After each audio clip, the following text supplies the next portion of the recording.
through, and indeed yesterday they made West Nile proud by, of course, getting it through to the next level. But all in all, we also do have stories coming into, that is the Euros, where of course teams like England yesterday survived narrowly to make sure that they made their ways through after, of course, trying moments here and there. But now they are through to the quarterfinals after playing in the round of 16. All those are some of the things that will be right here to be round up right. Yesterday you also did see the team of Spain also playing right against the team of course, the team of that is it was not Serbia. Of course, Serbia just played their game yesterday. But all in all, they had the best performance to talk about, looking into the performance that came through. So, all in all, Susie, welcome and good afternoon.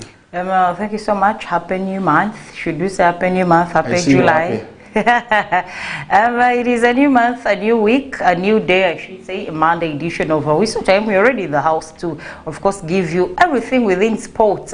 We did see awards going on locally, where Muhammad Shaban happened to appear in the best 11 and also did have his Golden Boot awards there with a couple of awards that, of course, went across with our Ugandan players. And then somehow we'll be in depth discussing the qualification over by the Black Angels, how good that is for West Nile, because now West Nile has around 4 teams in there is a big league come this season 2024-2025 there, whether it will be a good one or a bad one and all that basically. And then also a lot more to discuss. Of course, all you have to do is keep it locked to West Nile TV from right now up to the hour of 3 p.m. Okay, a very big one. Owen Ezaga is my name, Linda Susie right here. But of course, interestingly, let's start with the game that went on yesterday at Barrow Koro Stadium with, of course, a couple of numbers. I did say later being put by the Black Angels, saying they got around 31 million something right there, and that is a very good one for them to start the season. Of course, 30 plus. You can start and buy players maybe worth 10 million or 20 million if you can, and get more to that is the big league come next season. So that's what they're planning right there. But all in all, I think it's getting interesting in this way through for the team. An outstanding performance. Northern Gateway had a very fantastic play in the first half, but you should say 50-50 it was. Later on, it was not the thing. The home team knew what exactly it needs to do. That's why I said the old broom knows its corners, and of course you will never come. There's no cock that will come and crawl at the other one's place. If it does so, then it's once in a while, most of the times, and you see that they will be chased or followed for so much. How nice was this for, that is the team of the Black Angels? I think like you had just said, the first half, but Northern Gateway almost outsmarted there is the Black Angels, but home is home. But we did see first half ending on a 0-0 there. That clearly showed you how hard Northern Gateway's defense line was to break through for the Black Angels to get in a goal in there. But then when they went to the dressing room, I know they had a couple of talks here and there. They had already identified certain weaknesses where they could pass the balls and of course convert them into a goal and all that, because it was a goal that they badly needed that would separate the two sides, because we all know that the first round ended on a 0-0 down in Lure UTC grounds in there. But then yesterday, coming through to second half, you would literally see that the Black Angels came through with some little bit of change to see to it that at least they get a goal somewhere somehow, and we did see them working so hard. They did convert all their chances in there, and this of course yielded on a positive for them that of course pushed them past. There is a Northern Gateway 2-0 in there, where we did see a very late goal coming through, and then a penalty coming in the 90 plus minutes towards the final whistle in there. We did see a lot of jubilations and all that, and all we can say is that from Whistle Time Desk, West Nile TV, congratulations by the Black Angels. Of course, we did already ask our congrats yesterday, but again, we want to say congratulations yet again for making it through, and of course sealing it through for that is the West Nile side right there. Very interesting. You're going to be seeing the Black Angels, Aurora Hill Sports Club. You have Calvary Football Club and Nduparaka. 4 teams in the mighty West Nile. Of course, the sports hub or hub of talent right here. Now, this is where football is made, and I can assure you that it's one of the biggest days that you need to be coming. A couple of derbies to talk about, of course, going to Barrow Koro if the grounds will be better. This is now again another task for Paida. Because if you watch the game on the TV, it was bare.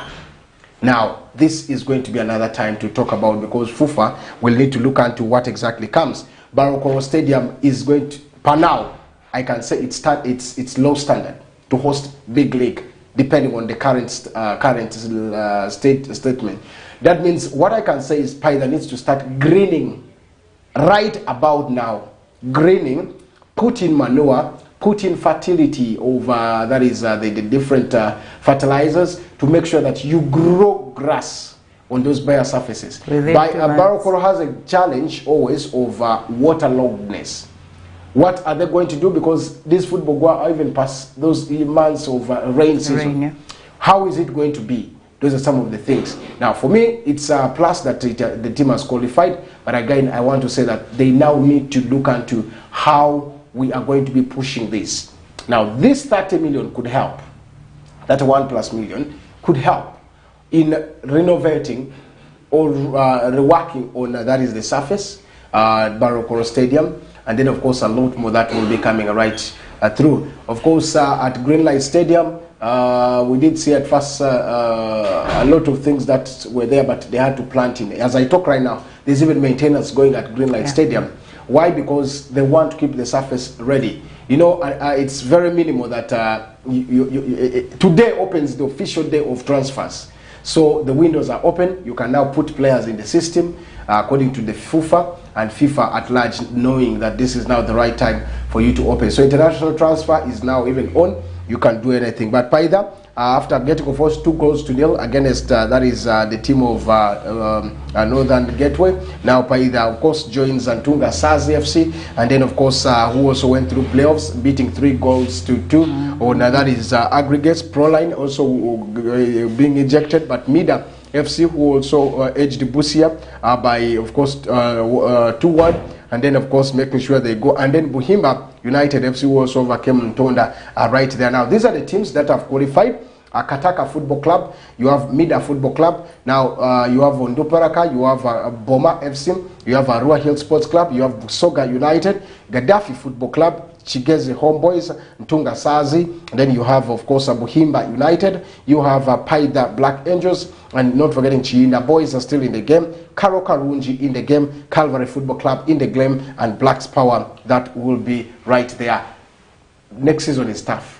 I can confirm to you. Very tough. It's going to be very tough, because if you look at most of the teams that actually, together with the teams that dropped from Startimes Junior Premier League into there is big league, with the teams that have remained, the teams that narrowly missed qualification, I'm talking about the likes of the Nduparo Cup, Blacks Power, and all that, plus the new entrants, because some of these new entrants, we still don't know their history. Other teams don't know their history, and all that. So, of their clashes into big league will be for the very first time. You won't be having head-on stats and all that. So it's basically going to be a tough one. A lot of workload for players, hard work, a lot of hard work for specifically headache for coaches, especially some of the new entrants where you've never had a history and all that. So it becomes very hard to ascertain how good these people are. It becomes very hard to ascertain where the weaknesses of these people are.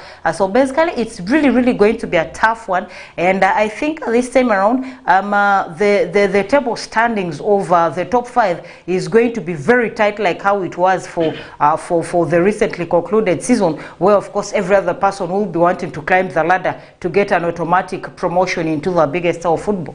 Yeah, that's one big one. But of course, what exactly does Paida need to do is the question now someone is going to do, because they had a very good setup for the regional league, went through very well, pushed in well up to the qualifiers. Experience matters. Are we seeing the 100% or 90% these players remaining in the camp of Paida Black Angels? That's also another question to ask.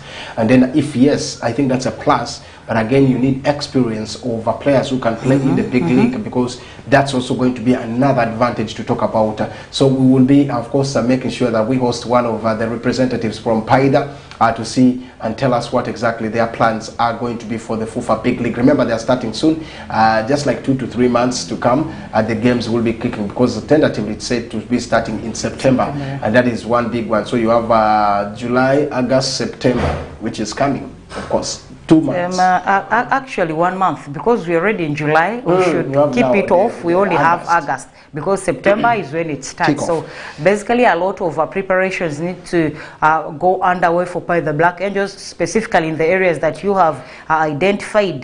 They need very highly experienced players. Not only that, by the way, Paida also needs to get a coach now, because I remember you discussed that. The CAF, the qualifications. Hassan does not have the papers. I can confirm to you that, unless he went and did it underground, but it's never. He does not have that course. Then they will have to look for a coach who can take on this team right there. That is now where the question is coming from. Who is that that coach that they are going to be bringing into the team? So it's a very, very challenging moment for them. But of course, they have to look for the best coach that has the papers. Maybe Hassan remains as an assistant somewhere there. But again, for even the assistant, you need to have a paper. That's what they're saying. You need to. At least maybe it will be as a trainer in the team, because in case the main coach is not there, then the assistant steps on the touchline, obviously. So those are the things. At least CAF C and CAF B that needs to be in. That is the FUFA Big League. So it's a very, very big moment. For that is the teams. Not only, by the way, it may not only be even by the Black Angels. There are also other teams like Proline. Tunga Sazimida. They need to get the coaches who are going to be right there. So it's a very big one, and we're expecting a tough and a very big game for them, decision to come right there. Now, the Uganda Youth Sports Organization has been also one big thing that has been going on, and this time round it is in for Africa Women's Cup that also took place. The 2024 Homeless Africa Women's Cup took place in India. 8 countries took part in that is the first edition of the Africa Youth Homeless World Cup tournament. That was, of course, organized by that is the Homeless World Cup organization, and of course there were a couple of names that featured in this. They're like Future Stars Football Academy of Arusha. Then the host Tanzania were also joined by that is Kenya, Malawi, Namibia, South Africa, Zambia, Zimbabwe, and of course the champions that are Uganda. Now Uganda became the champions after beating Tanzania yesterday 6-1, and in the inaugural edition of that is the Africa Women's Homeless Cup concluded, remember, in Arusha yesterday, 30th, with of course a very good one for Uganda. They have been the first ever to win, of course, in the women's, the Africa Women's, of course, Homeless Cup. That has been right there. So, Susie, Uganda always wants to be the head, not the tail. In fact, mostly the ladies category. The ladies team exactly always goes in and wins their games and all that. I think the ladies category of the Ugandan national team has always gone in to win a couple of tournaments. We have already seen them in the women's CAF as champions, and now this one also being crowned the champions for the very first time ever yesterday and over.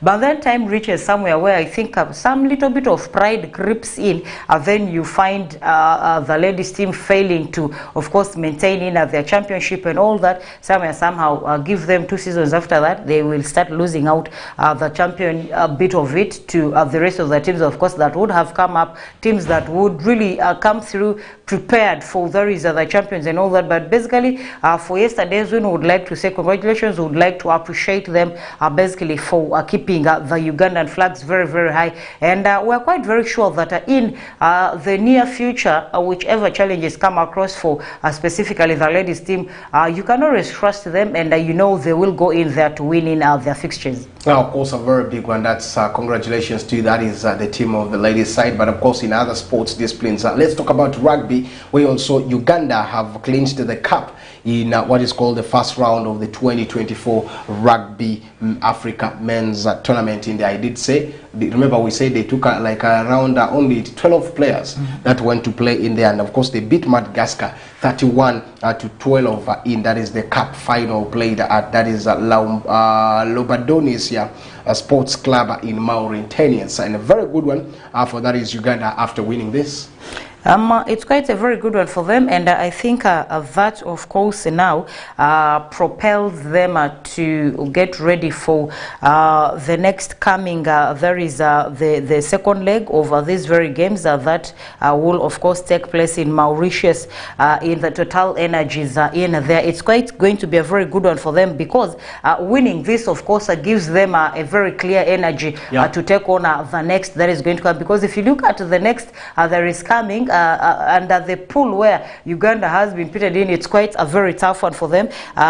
Pool A, where Uganda is, they're together with the likes of Burkina Faso, Cote d'Ivoire and Tunisia. So it's quite very hard, and they really need to go in there. Much as we always know that when it comes to rugby, both teams, the men and the women team, always go in there to win and all that. So basically, winning in yesterday, beating Madagascar, just like you had said, it's quite a very good one. It propels them to the next round. It gives them a lot of energy and morale to go in to face in the next fixtures that are yet to come. Now, of course, this makes a very good one. On the other final, you would see that Uganda had a top to Group B in, of course, on the opening day. They had a very good game, and then, of course, they overcame, that is the tricky Cote d'Ivoire, after, of course, having moments with them, and in the Cup quarterfinals that went on, they had 15 to 10 points that they won in there before, of course, sweeping South Africa by, that is 12-0 in, that is the semi-finals in there. And then, of course, the match against South Africa is when, of course, Uganda came to life and made a home return with the final in there to make sure that things work. And of course, the cup victory is a very, very big one. This means that Uganda topped the ranking table again, once again, 20 points ahead of, that is Madagascar and South Africa. That is the podium, and pools for the second round will be drawn very soon, later this week, and we shall be waiting to see how that works out for them and how exactly they will be doing things for themselves. But all in all, I think it was a very, very blessed one, because going only with 12-man squad and you're doing wonders for Uganda, I think that adds some value into, that is the team right here. Okay, we're now looking into some of the stories coming in from the local scene, where, of course, URA has also confirmed the exit of defender Najib Faisali, who has been one key name to them, and he has been an outstanding performer. Faisali had been of course, the club since 2019, and his contract now with the club is done, and he's a free agent for now as I talk. But he is a good defender, and his departure means a lot for, that is URA, but nothing to do. Of course, he needs to move on and find a better option to, that is the team. So that's one big one right there. But my question is the rate at which URA is losing players. Where do we see them next season? They are, by the way, one club that actually needed to do a lot of recruitment instead of maybe them losing out players. But then, basically, for now, we could be saying that they are silent simply because they first want to ascertain the players that are going to remain, and then, of course, they get with those that are remaining together with their positions. And then, of course, today, as the transfer window is officially open, I think this is where they are going to be very active, because now, with the players that have left, it's of course going to create in some space to bring in new people on board. So I think that is what they are keeping silent on. They want to first leave space for those that are exiting, and then of course that creates in more space for those that they will basically need to bring in, maybe the highly experienced people that will take them on to have a better run next season. All right, that is it. But of course, we have to see what exactly will be coming. But elsewhere, of course, on 29th of June, we did see an award ceremony that went on very, very big. Of course, for the football community, they should be knowing what exactly it means. And of course, gathered in, that is the graduate at Serena Hotel. It was a very big one, where, of course, in attendance there were, of course, a lot of dignitaries that came through and stakeholders from the football sector that came to see how these awardings were going on. Of course, watching the event was Mark, of course, a pageant celebration of that is talent that came through, and the dedications and achievements within Ugandan football went on right then. Very many players came in there, and of course, this is how it went down. That evening had very, very big moment, vibrant atmosphere with the guests like players, coaches, the sponsors, media was also in representation, and then of course, yeah, a lot of things that happened. But start times, UPL record holder Sports Club Villa dominated the award if you look at the names that are here, with of course Patrick Jonah Kakande taking taking home, of course, the listener player of that is the season. Young player of the season, and then of players, and then also took also the players player of the season, and was also named as the best 11 player of the season. That means he had very many of the accolades that he got right there. You did also see other winners like Eunice Sentamu for a goal of the season that he scored. That KCCA's Mohamed Shaban was also another name that went out with a winner of the Golden Boot with 17 goals, and of course also featured in the best 11, where of course he also won. Coach Dusan Stojanovic was also one big one, and he got the best coach of the season, which was so interesting for him right there. So yeah, that's how it went on right there, Susie.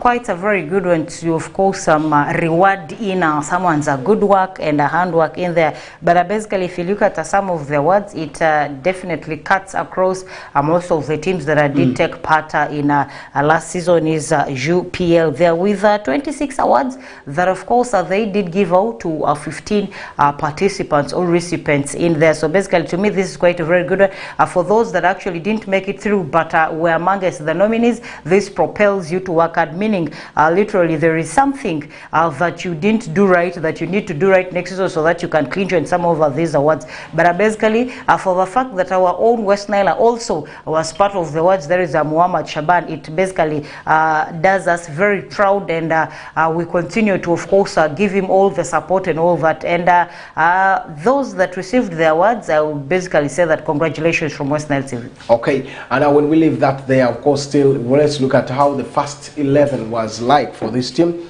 with of course Crispus Kisuma of Chitara, who was said to be the goalkeeper in the best 11 of the season. Joseph Datov Neck Football Club. There's Nicholas Mweru of course yes, Mweru, and Ronald Oti of Bull Football Club, who featured also. Kenneth Semakulu of Sports Club Villa.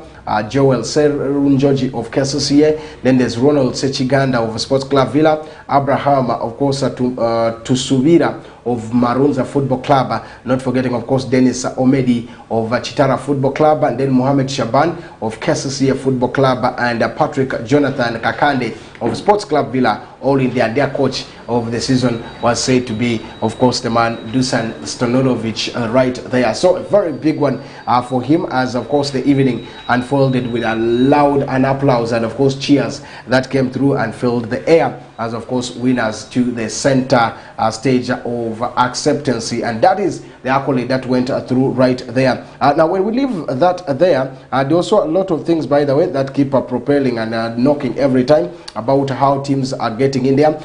There's Jude Semugabi, who has extended his contract and to stay at that is Chitara Football Club. Chitara trying to retain every other player and of course adding more.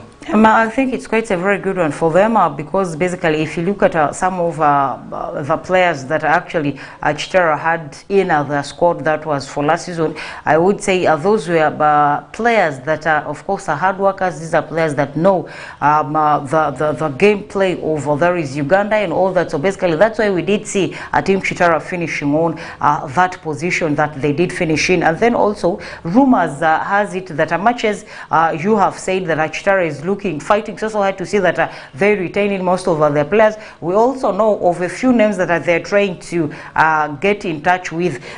Some of the names we discussed yesterday, and then rumors also has it that by the way they are chasing after Amaku over there is a Maroons Football Club to see to it that they also add him onto their squad for this coming season. Okay, now of course as I talk right now, will Maroons give Amaku is also another question that will be coming, and I don't think Amaku will want to come there because of one or two things. He's a force and he enjoys playing for Maroons Football Club. He enjoys playing for Maroons, but I think the players that are basically in those that play for Maroons, once you get in there, you are definitely enrolled on the government pay sheet, and then you definitely become in the forces and part of them. So leaving that, of course, deletes your name out of the government payroll. We all know the benefits that comes along with even after you retire and all that. So basically, but the issue is coming back. it becomes Anyway, an issue, yeah. It's one thing that a request, if in case your request is accepted, then you're good to go, because when you're there, you also need to work, by the way, and so you're in the sports department. So, yes. Anyway, a very big one. Strikers are very scarce at clubs, and here now Bull is releasing a striker, and Bull have parted ways with 3 players, and Joel Madondo. What do you know about Joel Madondo? He has parted ways with the Bull Football Club, and of course he is he started the season on 1-year employment contract, and it has expired. Bull are failing to renew his contract, and there's a reliability of an informer that Bull have confirmed they will not be able to renew Madondo's stay right there. And he has also previously featured, remember, for Busoga, then there's Wydad Casablanca and Gaddafi Football Club. But all in all, he has not done really, really well. There's another name who, of course, is also called Matthew Odong Tayo, who, of course, had a year remaining on his 2 years deal he signed last year on his return to the UPL after leaving Tanzania's, of course, Biashara United. But Odong has previously also played for, remember, Kampala University, Sports Club Victoria, that is now defunct, by the way, and URA in Uganda. But it is said he also featured for Kenyan club called Tusker, and of course Kariobangi, Wazito, and Zoo Kerecho. But all in all, they are saying no, 2 years. We are not. We don't want the one. They have terminated the contract. Now there's also Edrin Opala, who of course will also leave the club with a year left on his contract that is signed 2 years contract, and he has also another big one. So this is one big one. Why do you think these players they are not wanted in there? Because Vincent Ziwa is the other player being released by Abe Chikomeko. Right now as I talk, and the former Busoga United attacker, just like of course Opala, has failed to command a starting place at the club despite linking up with, of course, his former coach. I'm talking about Abe Chikomeko. So they feel their surplus to requirement. Just like we had said earlier, I think a lot of clubs are trying to create in space to bring in more players in, so that it can, of course, propel them basically through this coming season. Because most of the clubs that we see that are doing releasing players, even with those that are still have contracts that have not expired, basically some of the players that you have just given us, some of them we did see them sign 2 years, but they have just had a run of 1 year until there is the club, and here you are being released and all that. So basically this means that a lot of players have become surpluses, or it's either the clubs are trying to see to it that they get in more names that Creating could be space, creating space in their system that could be very creative and very beneficial to there is the club, something that can propel them to a better performance coming this season. Okay, and that's one of the biggest thing right there. But of course, remember, Bull had also added in the services of Abe Chikomeko,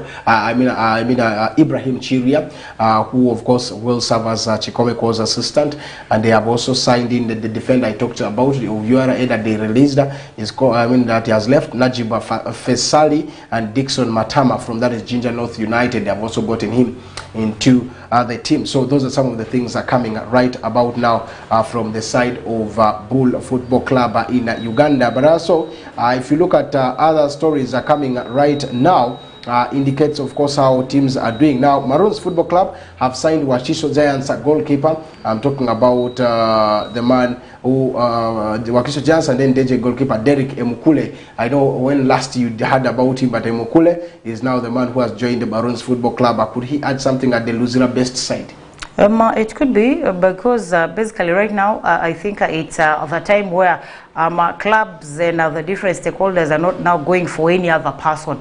To me, every other person is going for one versatile player that is very creative, a player that fully understands the game of play of Uganda, the tactics and all that, very energetic and young. So basically right now, any other club that of course does an add-on, to me, definitely the player could be a very good one.